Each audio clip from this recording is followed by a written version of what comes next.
avançar aqui, ó. A igreja de Pérgamo. Pérgamo significa casamento, ou muitos casamentos, tá?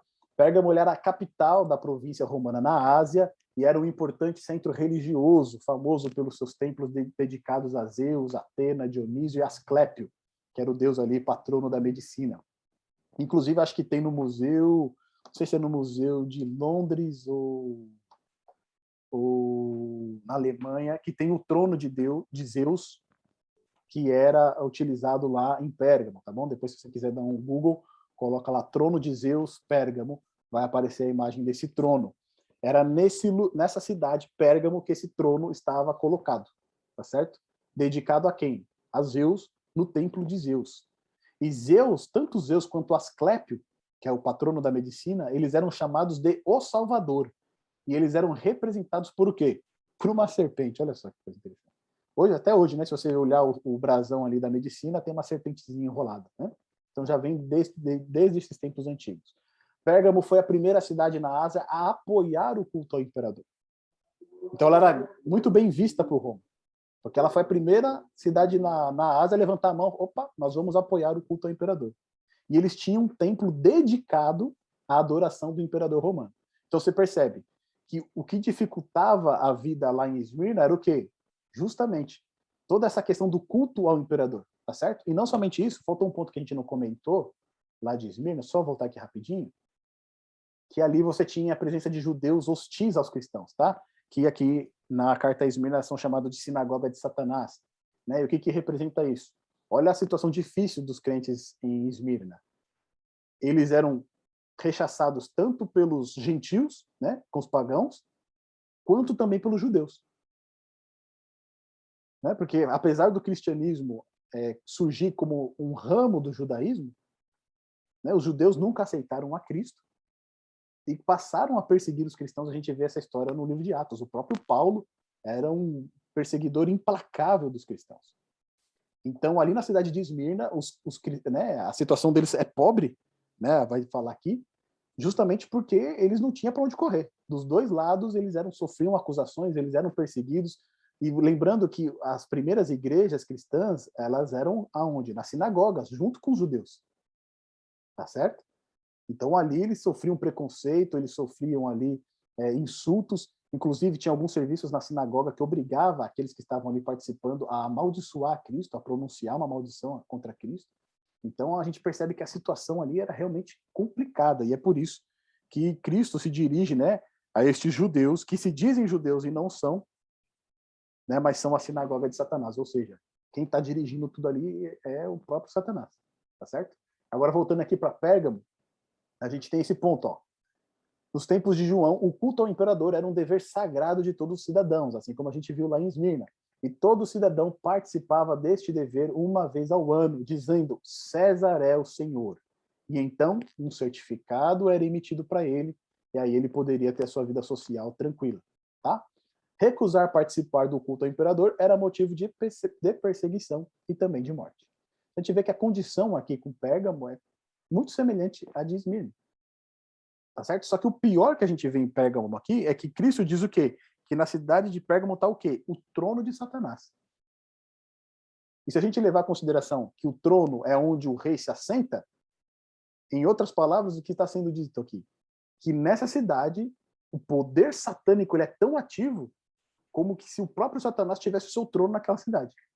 E dali, né, ele despacha para todas as demais. Né? A influência satânica é tão grande ali que é representado como o próprio trono de Satanás habitando. E é interessante uma ligação aqui, né, que Zeus é o deus do trovão, né? E na mitologia cananeia, o deus do trovão vai ser Baal, tá certo? Ele é o senhor, né? Ele é chamado Senhor também, Baal. E Baal né, por trás do próprio Satanás. Então você vai vendo como ele vai mudando, né, de mitologia em mitologia, né? Ele é apresentado de várias formas diferentes, mas por trás é o mesmo diabo que anda enganando todo mundo. Tá certo? Então, qual que é aqui a mensagem para a igreja de Pérgamo, que significa casamento? Né? Estas coisas diz aquele que tem a espada afiada e de dois gumes. Então, Cristo se apresenta para essa igreja como o quê? Aquele que tem a espada afiada de dois gumes. Nós vimos que essa espada é a palavra de Deus, tá certo? Lá em Hebreus também 4, né? Vai falar um pouquinho a respeito disso, né? Que a palavra de Deus é mais afiada do que espada de dois gumes. Então, Cristo se apresenta a essa igreja como aquele que tem a sua palavra. E por quê? A gente vai ver que na descrição aqui da mensagem à igreja de Pérgamo, a gente vai ver que ali, ó, no verso 14, Cristo diz o seguinte, ó, algumas poucas coisas tenho contra ti, porque tem lá uns que seguem o quê? A doutrina de Balaão, o qual ensinava Balaque a lançar tropeços diante dos filhos de Israel, para que comessem dos sacrifícios da idolatria e fornicassem. Assim tens também os que retêm a doutrina de Nicolaítas, o que eu odeio. Ou seja, você tem nessa igreja pessoas que seguem a doutrina de Balaão e outras que seguem a doutrina do quê? De Nicolau. Os nicolaítas que estão lá em Éfeso, lá, que a gente vê que Éfeso repudia esses nicolaítas, eles odeiam esses nicolaítas, tá certo? E tanto esses que são da doutrina de Balaão quanto da doutrina de Nicolau, o que eles fazem? Eles promovem falsos ensinos. Ensinos do quê? Olha lá, de comer sacrifícios da idolatria e de fornicação. Então, como é que você guerreia com esses que vêm trazendo uma heresia, vêm trazendo uma doutrina que é contra, né, a palavra de Deus? Você só pode combater eles com o quê? Com a própria palavra de Deus. E é por isso que Cristo se apresenta como aquele que tem a espada afiada de dois gumes, que representa a palavra de Deus. Ou seja, é aquele que tem a sua palavra, que é eterna, que combate todo erro, todo engano e toda mentira. Né? Nenhuma doutrina humana ou diabólica pode resistir à sã doutrina da palavra de Deus. E aí depois vai dizer, ó, a exortação de Cristo. Portanto, arrepende-te, se não venho a ti sem demora, e contra aqueles batalharei com a espada da minha boca. Ou seja, Cristo, ele vai vir contra eles, mas ele vai guerrear como? Com a sua própria palavra, com a verdade. Tá certo?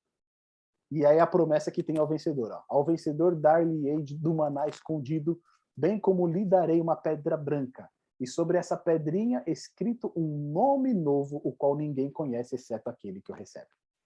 E aí a gente entra, né, mais questões aí do contexto da Ásia Menor. Né? A pedrinha branca geralmente ela era utilizada no julgamento romano. Tinha a pedrinha branca e a pedrinha preta. Se você fosse julgado por Roma e recebesse uma pedrinha branca, você era absolvido. Se você recebesse uma pedrinha preta, você era o quê? Condenado. Né? Então tinha um recipiente, eles iam colocando ali as pedrinhas como se fossem votos, e se você tivesse mais pedrinhas brancas, você era absolvido. Então a promessa ao vencedor que é dada aqui é o quê? É que ele vai ser absolvido. Tá certo? Ele vai ser justificado. E não somente ele vai ser justificado, mas ele vai receber o quê? Um novo nome.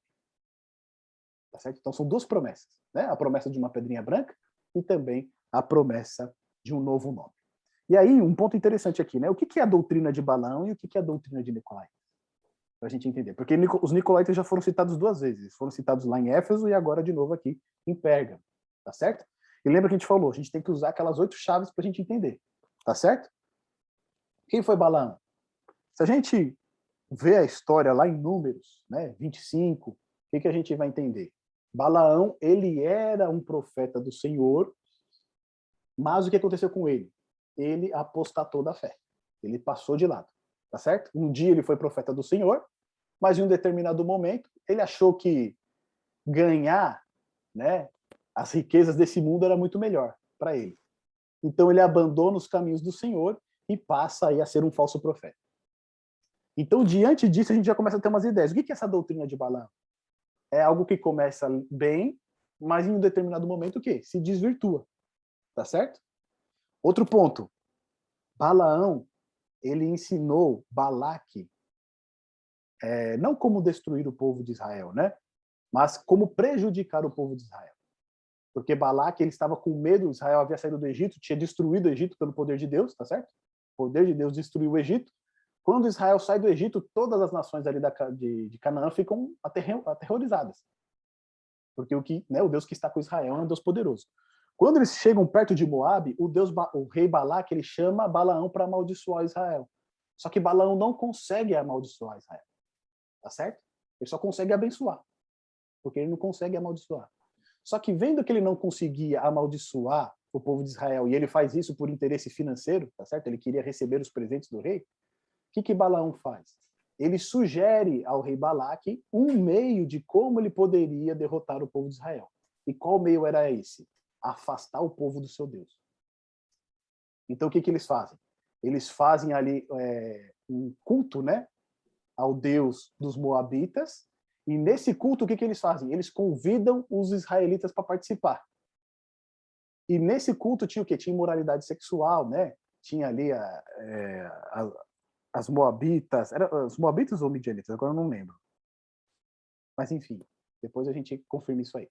E ali o que acontece? As mulheres, né, elas atraem os homens de Israel são seduzidos, eles começam a participar, começam a beber, entram, né, nessa imoralidade sexual, e por conta disso, então, Deus se ira contra o seu povo, e aí ele castiga também o seu povo. Tá certo? Então, qual que foi o engano de Balaão aqui? Ele utilizou, né, de uma maneira traiçoeira para enganar o povo de Israel e afastar eles de Deus. Então, essa doutrina de Balaão, que doutrina seria essa? Seria uma doutrina que aparentemente poderia ser algo bom, mas que vai fazer o quê? Afastar o povo de Deus. Vai afastar o povo da adoração verdadeira ao seu Deus. Tá certo? E quando a gente fala a respeito dos nicolaítas, esses nicolaítas são os seguidores de Nicolau. Nicolau foi um dos 7 diáconos instituídos pela Igreja Apostólica. Só que acontece a mesma história de Balaão, percebe? Ele começa como diácono da Igreja Apostólica, só que acontece? Durante um período ele pega e cai em apostasia, ele se afasta de Deus. E quando ele se afasta de Deus, o que ele começa? Qual que é a ideia que ele começa a trabalhar? Tá?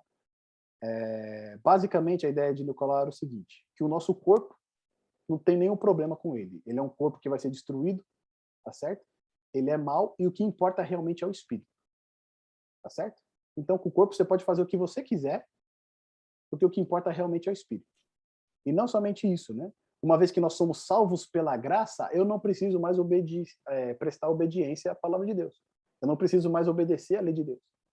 Então ele deturpa também, né, os ensinos de Paulo e fala: você é livre para fazer o que você quiser, porque você é salvo pela graça. Percebe que é mais ou menos, tem conexão com os ensinamentos de Balaão. Então, aqui a gente consegue perceber que tanto a doutrina dos nicolaítas quanto a doutrina de Balaão são as mesmas. Tá certo? O que eles querem dizer? Que você pode servir a Deus, mas também você pode servir a você mesmo. Você não precisa se preocupar tanto em servir e ser fiel a Deus. Você pode continuar prestando seu culto, mas você também pode prestar as suas obrigações como cidadão romano. A gente vê aqui nessa questão da idolatria, que era muito pesada. Basicamente, eles diziam o quê? Olha, não tem problema, você pode continuar indo à sua igreja, prestando o seu culto. Mas quando você tiver que ir lá no templo e fazer a sua adoração ao imperador, também vai, não tem nenhum problema com isso. Porque você está exercendo o seu direito de cidadão, tá certo? A Bíblia não fala que você tem que obedecer às autoridades? Que elas foram estabelecidas por Deus? Então, você tem que obedecer isso também. E aí que a gente começa a entender o que significa, né, Pérgamo, casamento, ou seja, o casamento entre a igreja, né? A igreja começa a se desvirtuar e começa a criar laços com aquilo que a sociedade estava apresentando para eles. Ele começa a haver um casamento entre o povo de Deus e os ensinamentos que eram trazidos pelos pagãos. Tá certo? Então, essa doutrina de Balaão e dos nicolaítas, basicamente, significa isso. Você pode servir a Deus, mas você também pode servir ao mundo. Você pode servir à sociedade, aos governadores, mesmo quando eles pedem algo de você que é contra a palavra de Deus. Você pode harmonizar, você não precisa ser tão radical. Tá certo? Era isso que eles ensinavam. E olha só, Ô, Jefferson, avançando aqui. Pode falar. só uma dúvida rapidinho. Na anterior, de Pode falar. Pérgamo, o significado quando ele fala da pedrinha branca. Isso. Eu entendi a parte da pedrinha branca, só não entendi a parte do novo nome. O novo nome? O novo nome, o que significa? O nome na literatura hebraica, ele significa o caráter da pessoa. Sim. Tá certo? Então, quando o pai ele ia dar um nome para o filho, ele dava um nome de acordo com o caráter que ele esperava daquela criança. Então, Jacó, né? Jacó, ele nasceu segurando o calcanhar do seu irmão. Né? Então, ele vai receber esse nome de Jacó, porque aquele que pega pelo calcanhar, aquele que, né, pega por trás. Então, Depois, quando ele tem o seu nome mudado de Jacó para Israel, por que ele recebeu um novo nome? Porque até aquele momento ele era Jacó, aquele que era traiçoeiro, vamos dizer assim, né? Aquele que pega pelo calcanhar. E quando a gente vê a história de Jacó, exatamente foi isso que ele fez, né? Ele roubou a primogenitura do seu irmão, etc. A partir do momento que ele tem um encontro com Deus, ele muda de nome. Ele passa agora a se chamar o quê? Israel. Que significa o quê? O homem que luta com Deus. Ou lutou com Deus e prevaleceu. Tá certo? Então, a partir dali, é um novo caráter, é uma nova pessoa, uma nova vida. Ele recebe um novo nome. Uhum. Então, quando aqui diz em Pérgamo, né, que ele vai receber um novo nome, significa o quê? Que ele vai ser uma nova pessoa. Que ele vai ter um novo caráter, ele vai ser purificado, ele vai ser transformado. Tá certo? Entendi. Só uma dúvida também. Essa parte, eu entendi a parte da promessa para nós, né? Atual, em relação ao tema atual, mas do tempo da época, historicamente. Ele queria falar o quê? Para essa igreja. Para essa igreja? Isso. O que Cristo quis falar para ela? Isso. Porque na outra ele falou, na anterior, né? A Esmirna, né? Isso. Falou que tipo ia ter mais tribulação e tudo mais, mas vai ter a salvação, né? Isso. E essa aí seria relacionada ao quê? Tá, Pérgamo, lá no verso 13 do capítulo 2, diz o seguinte, ó. Conheço as tuas obras e onde habitas, que é onde está o trono de Satanás. Ou seja, uma forte, né? Um poder satânico tremendo ali.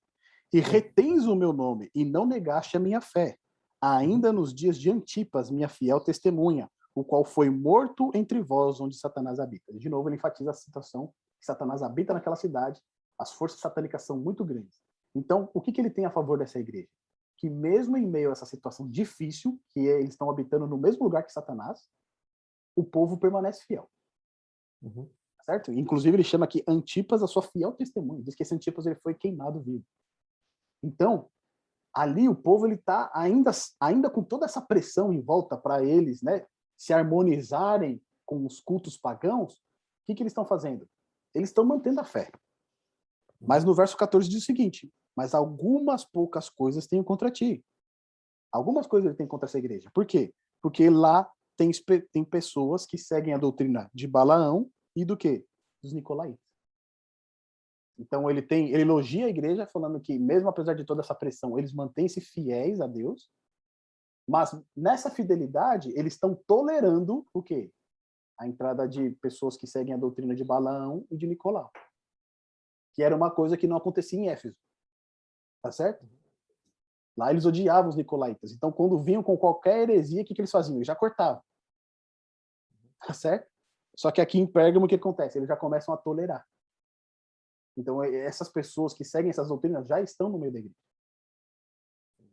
Ou seja, essa harmonia da igreja com o paganismo, esse casamento, né, vamos dizer assim, esse casamento entre a igreja e o paganismo já está acontecendo. Entendeu? Ficou claro agora, sim?